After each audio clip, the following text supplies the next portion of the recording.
Today, you won't see anything like the old circus sideshows that once shocked the world. Back then, the spotlight wasn't on acrobats or clowns. It was on people who looked different, lived different, or simply didn't fit society's mold. From bearded ladies and tattooed men to giants, conjoined twins, and the so-called missing links, these were the faces that filled the tents. In today's video, we're going to look at the 15 banned circus freaks from Sideshow History. So let's start off with number 15, Maximo and Bartola. These two siblings from El Salvador were born in the 1840s with microcephaly. In simple terms, abnormally small heads that caused developmental issues. Promoters turned their condition into mythology, billing them as the last of the Aztecs. Dressed in fake tribal costumes, they toured the US and Europe for more than 40 years, even performing before President Millard Fillmore.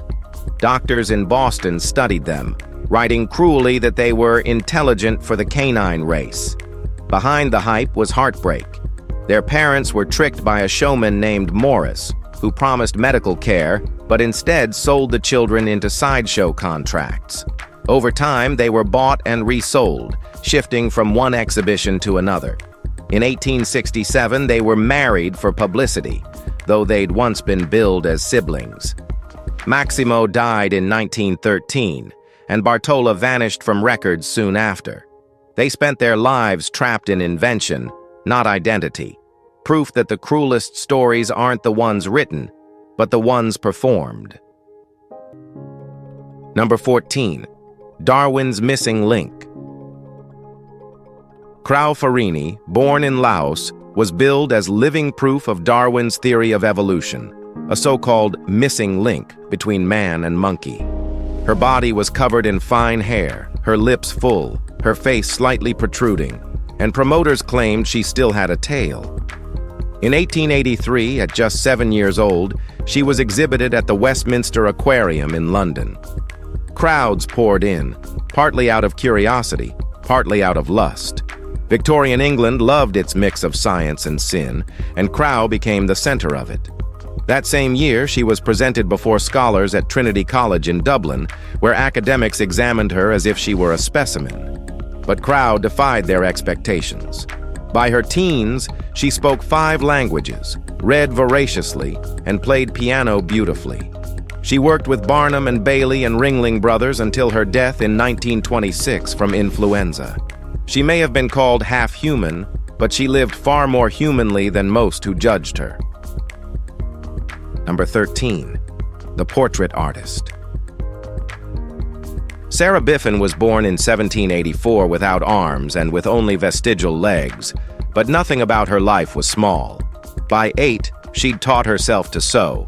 By 12, she wrote her name perfectly using her mouth. At 13, she joined a traveling fair under showman Emmanuel Dukes, demonstrating daily tasks for curious crowds. That changed when she discovered painting. Using a brush tied to her shoulder and guided by her mouth, Sarah began producing astonishing portraits. Her talent caught the attention of the Earl of Morton, who commissioned a painting and sponsored her training under William Craig, official painter to Queen Charlotte. By 29, she'd left the fair and opened a studio in London. Her work earned medals from the Society of Arts, and she painted King George IV, William IV, and Queen Victoria herself. Today, her art hangs in the National Portrait Gallery, proof that genius doesn't come from form, but from will. Number 12. Hop the Frog Boy. Samuel Parks was born in 1874 with osteogenesis imperfecta, which makes bones so brittle that they can break from a simple touch. His version was bad. His arms and legs twisted into malformed shapes, breaking countless times throughout his life. At the 1893 Chicago World's Fair, he was first exhibited as a medical curiosity. Soon after, he joined the circus circuit, performing across America to support his struggling family. His act was simple yet unforgettable. He'd crawl on all fours, mimicking a frog, his thin, bent limbs making the illusion eerily convincing. Posters called him the man who looks like a bullfrog with a human head. Parks married twice. His first wife died in childbirth, as did their second child, while his son survived without the condition. Later, he wed a sideshow performer known as the Connecticut Midget. Together they toured as the world's strangest couple. Samuel Parks died in 1923 at 49, odd, brave, and unforgettable. Number 11. The Alligator Girl. Esther Blackman, born Esther Parnell in 1926 in Kenley, lived with ichthyosis, a rare skin condition that left her hairless, dry, and covered in scales. The world called her the Alligator Girl.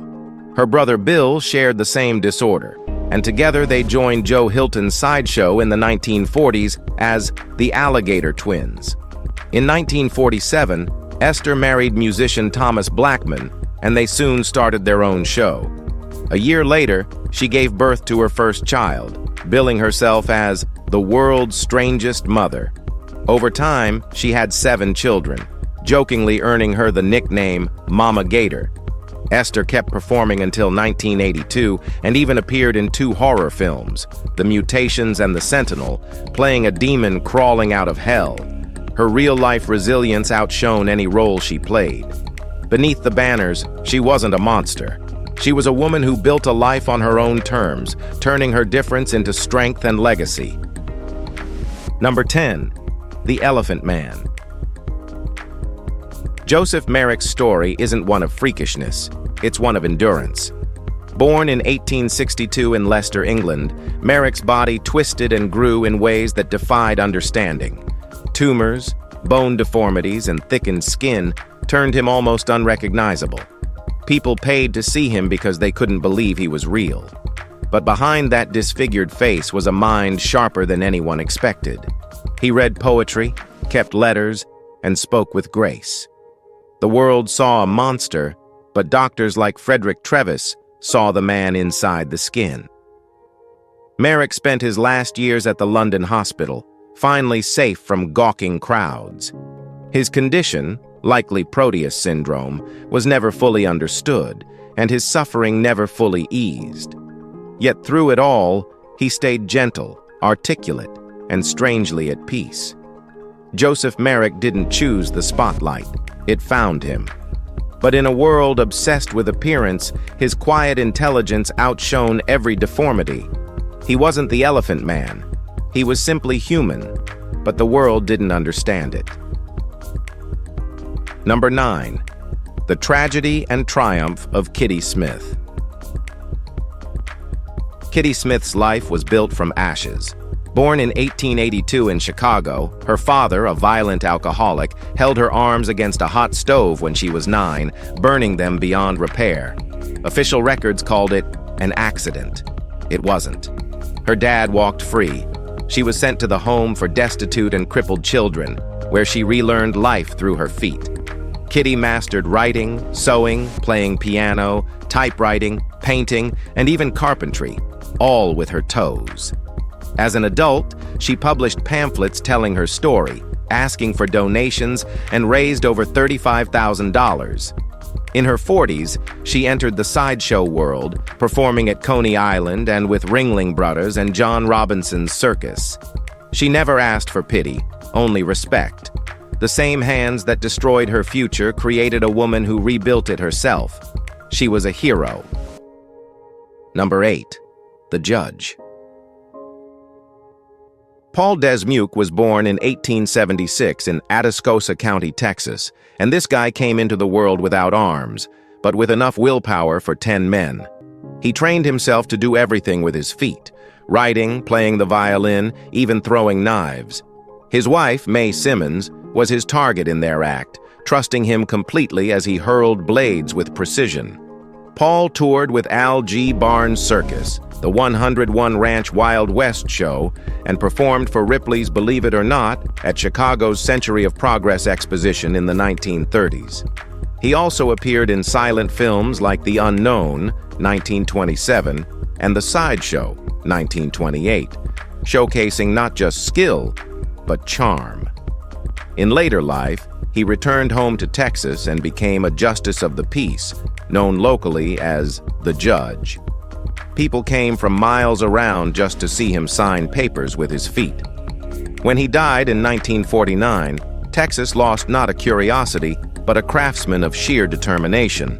He was a real gentleman. Number 7. The Fat Lady's Daughter.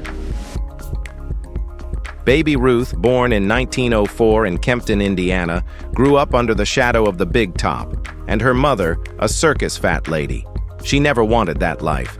But by the time she left school, she weighed about 400 pounds, and fate decided otherwise.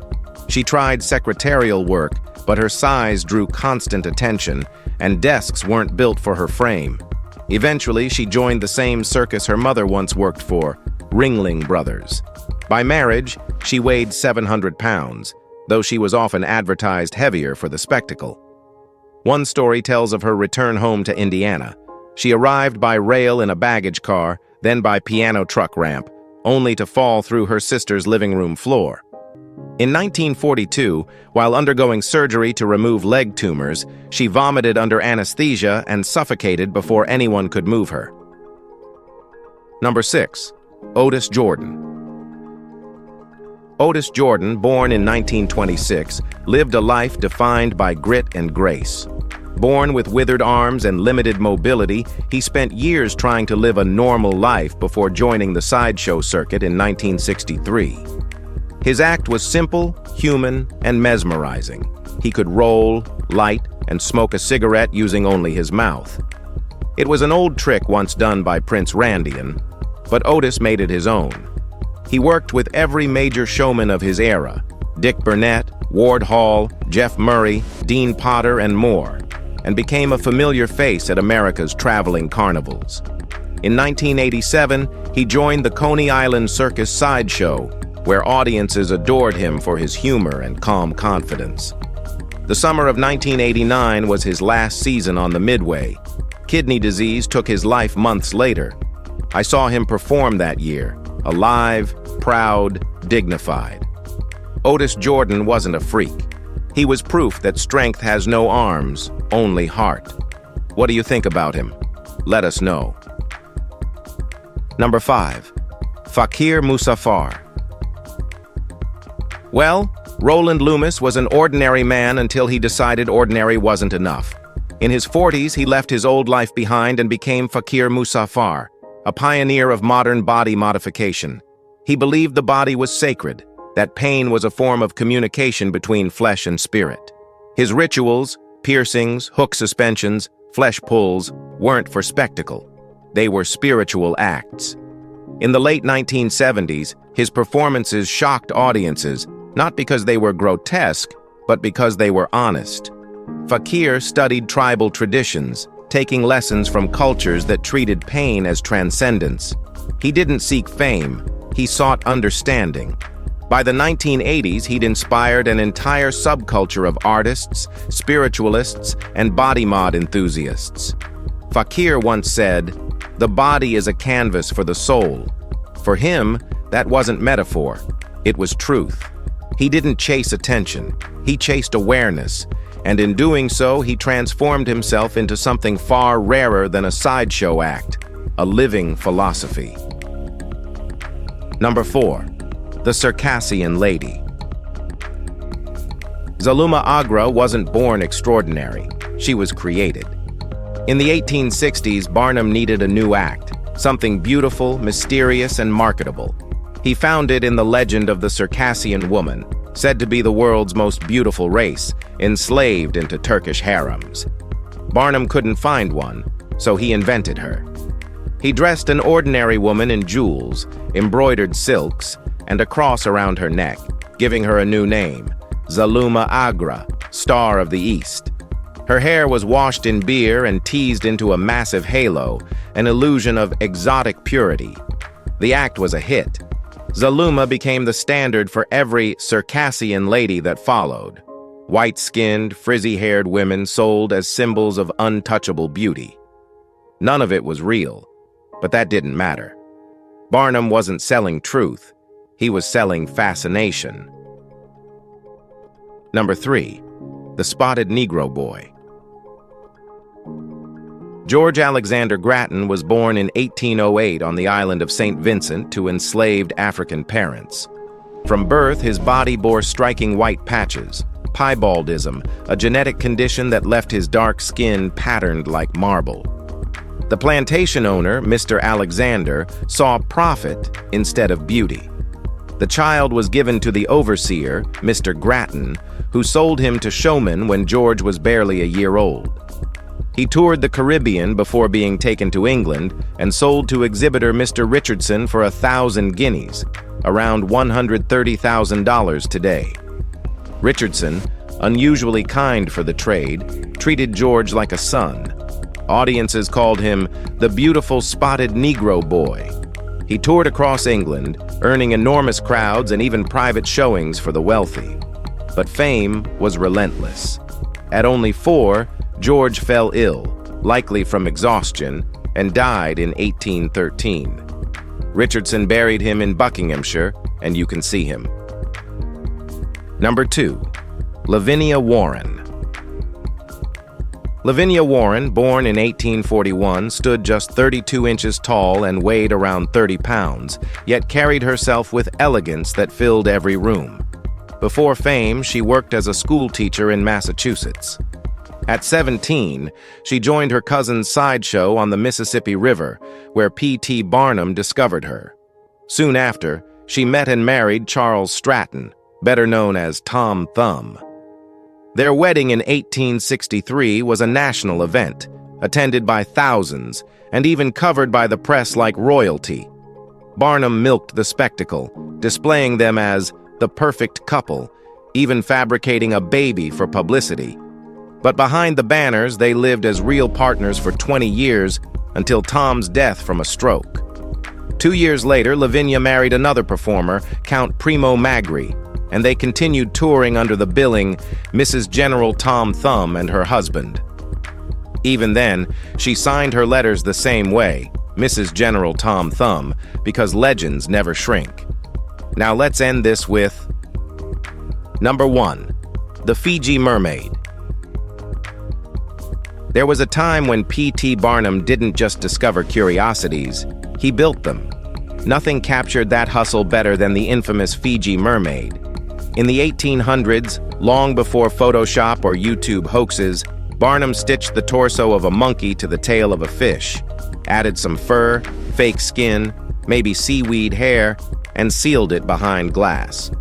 The result looked both horrifying and convincing. It wasn't real. It didn't have to be.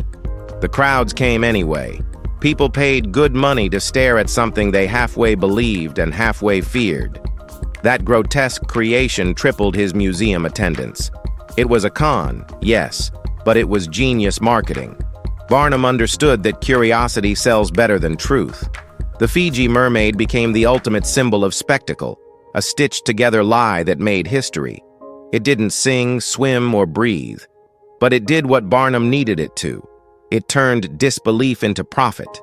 It wasn't alive, but it lived forever. If you enjoyed this video, be sure to like and subscribe. Thanks for watching, and we'll see you soon.